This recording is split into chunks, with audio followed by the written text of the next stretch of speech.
এদিকে গত অর্থবছরের ৯ মাসে ঋণের পরিমাণ বৃদ্ধি পায় ৮০,০০০ কোটি টাকা। ফলে গত মার্চ পর্যন্ত সরকারের পঞ্জীভূত ঋণ বেড়ে দাঁড়ায় ১৭ লাখ কোটি টাকা। এর সাথে সরকারকে ঋণ বহির্ভূত দেশি বিদেশি ব্যাংকে গ্যারান্টি দিতে হয়েছে আরও ১,১১,০০০ কোটি। ফলে সবকিছু যোগ করলে ২০২৩-২৪ অর্থবছরের মার্চের শেষে সরকারের পঞ্জীভূত ঋণ ছিল ১৮,১১,০০০ কোটি। অর্থ বিভাগের সর্বশেষ ডেট বুলেটিন এটি প্রকাশ করা হয়েছে। এদিকে অর্থ বিভাগের সর্বশেষ পরিসংখ্যানে দেখানো হয়, গত ২০২৩-২৪ অর্থবছরের প্রথম ৯ মাসে সরকার মোট অভ্যন্তরীণ ও বৈদেশিক ঋণ বেড়েছে ৮০,১০২ কোটি টাকা। গত ২০২২-২৩ অর্থবছর শেষে সরকারের মোট পঞ্জীভূত ঋণ স্থিতি পরিমাণ ছিল ১৬,১৭,০০০ কোটি।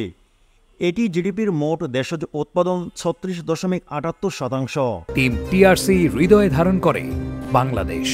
দ্য রিয়েল কনসালটেশন, স্বচ্ছ ভ্যাট আইনে দক্ষ ন্যায্য ভ্যাট প্রদানে।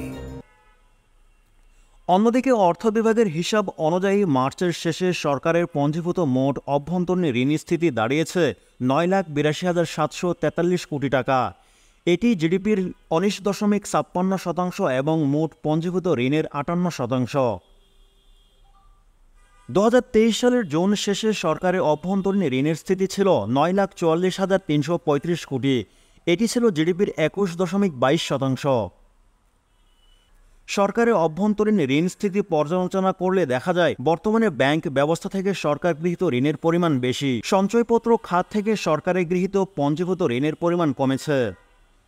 পঞ্জীভূত মোট অভ্যন্তরীণ ঋণের মধ্যে ব্যাংক ব্যবস্থা থেকে গৃহীত পঞ্জীভূত ঋণের পরিমাণ হচ্ছে ৫,৬১,১৭১ কোটি এবং সঞ্চয়পত্র খাতে পঞ্জীভূত ঋণের পরিমাণ হচ্ছে ৩,৫২,৬৮৮ কোটি টাকা।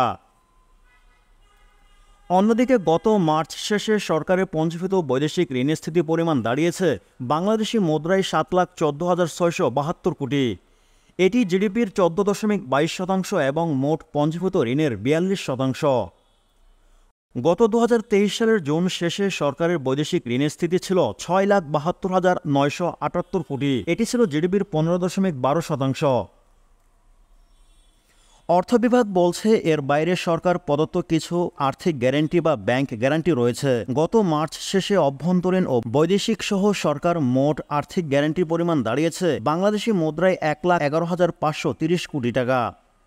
এর মধ্যে বৈদেশিক ঋণের পরিমাণ গ্যারান্টি ছিল ৭২,৯৩০ কোটি টাকা এবং অভ্যন্তরীণ ঋণের গ্যারান্টি ছিল ৩৮,৬০০ কোটি টাকা।